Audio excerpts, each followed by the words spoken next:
Кыргыз акты сатпайт дейт. Мына могу чындык. Периште келип жалган айтпайт. Арбай келип депутат болуп элди алдабайт. А ошол алдаган адам оңдубу? Оңгон жок. Өтүп кетер, бала чакасы күйүп кетип атат го. Алар келип ушак айтабы? Же алар келип 4 аялга талак береби? Же алар келип туруп Кыргызды басабы? Же алар барып бир жерге Куран окуп, устукан үмүтөтөбү? Же акча жасайбы? Көрдүңүзбү? Ошондуктан жалган жашоого адам түшүп алды. Могу жалган жашоо өзү бул жалганчылык болуп атат. Келиңиздер чындыкка чыгалы. Эми эмне болду бүгүнкү күндө дегенде, мына Алла болсо, же Кудайбы, Теңирби болсо, анан эле барып эле Мухаммед пайгамбар анан Алла менен байланышкан. Ал жалган. Мына жерде периштеби, бул дүйнөдөнбү, ушулар гана адамга байланыш берип келген. Мына ошо арбайлар гана адамзатты башкарат. Кудайдын адам менен иши да жок. Бүгүнкү күнгө чейин, 21-кылымга чейин ушундай эле болгон. Мына жан алып жан салгандар арбайлар. Биздин ушул башыбыздан өткөрдүк, уктук. Ошо биздин кудагый ооруп жолдо баратса, ошо кыздарын карап, баягы адам болбой калды деп больницадан чыгарганда, багасыңарбы деп турам. Багабыз десе, буякта карап эле багабыз деп атат, мени алып кетпегилечи деп. Анан үйгө барганда да ошол баланча келди, төлөнчө келди, эшикти ачып койчу деп эле өткөн кишилердин арбагын айтып эле, атын айтып эле. Көрдүңүздөрбү? Ошондуктан булар кызматта, анан көзөмөлдө деп берилет. Мисалга, бул президент деп айталы. Мына президентти көрсөң Кудай түш көргөн болуп атпайбы? Мунун иши жок да сени менен.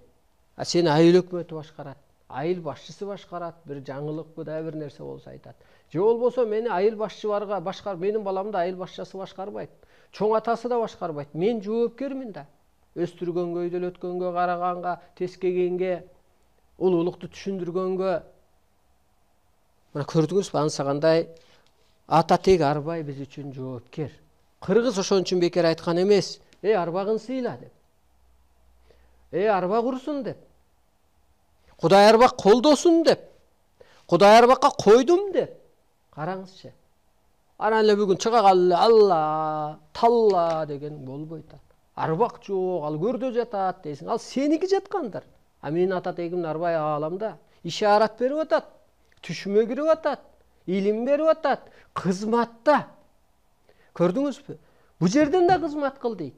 Болбосо ааламга барып да кызмат кыласың. Эгер өсө албасаң, анан 7 катар жерге түшүп кетесиң. Мадал, ит, бит, бадал бак, чөп чары болуп делип атат. 7 катар жер деген ушул болот. Ал 7 катар жерге эмес, бая топонун астына эмес. А жердин үстүндө тирүү адам тургандай ошол биринчи ааламыбыз ушул. Эми эмне болду дегенде, мына ушулар аалам 21-кылымда жерге түштү. Мен көрдүм 7-де, 6-чы, 5-чи риятта эч ким калган жок. Эми көрдүмдү, көрүнүштү айтыш керек. Бул жалган эмес. Ошондой чоң нерсени көрөм, көрсөтөт. Ал эмне дегенде, мындай этаж үйгө караган сыяктуу эле. Мисалга стройкада каркасын көтөрүп коюп, анан кээ бирлер кирпич коюп атат, кээ бирлер сварка кылып атат, кээ бири терезе салып атат го. Ошол сыяктуу эле эч ким жок. Бир караган жок. Ошондо мына чыныгы күчтөр, арбайлар, ааламдык нур дүйнөдө мына бийик дүйнө, жаннат дүйнө түшкөн жок, могулар жерге түштү. Инопланетан катары жерге түштү. Инопланетан деген бизге көзгө көрүнгөн, көрүнбөгөн. Ошон үчүн жанагы дүйнөлү инопланетандар көрүндү, талкалайт экен, анан көрүнүш катары корабльдин көрдүк дейби, летающий тарелкасын көрдүк дейби, мына ушулар жерге түштү. Же арбай катары түштү. Мына ошолор түшкөндүктөн жанагы ар кимди кие калып, ак куусунбу, шум карынбы, пата чыгарып багыт берип атат. Мына ушул жерге түшкөндүктөн булар чындыкта жер жашоосунда жалган жашагандар упурап түшүп атат. Кырсыктап атат. Кадам сайын азап тартып атат, тапканы жукпай атат.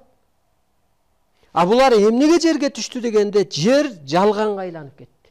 Жер азапка айланып кетти могу пендечилик жашоо.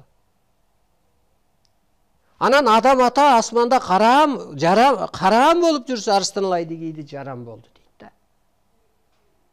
Караңыз, биринчи кабарын берди, адамын даярдады, анан өзү кийди.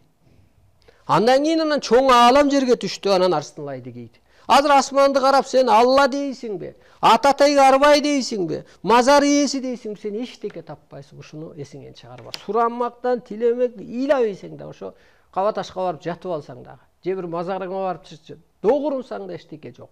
Азыр алар энергия катары түштү да, ал жан да бир адамды кийди. Адамдын ар бирине азыр башына күн келди, түштү мындайча айтканда. Мен айтып гана коем, өйдө өс депчи. А сен өсүп кетүү же өлүп кетүү ал сенден.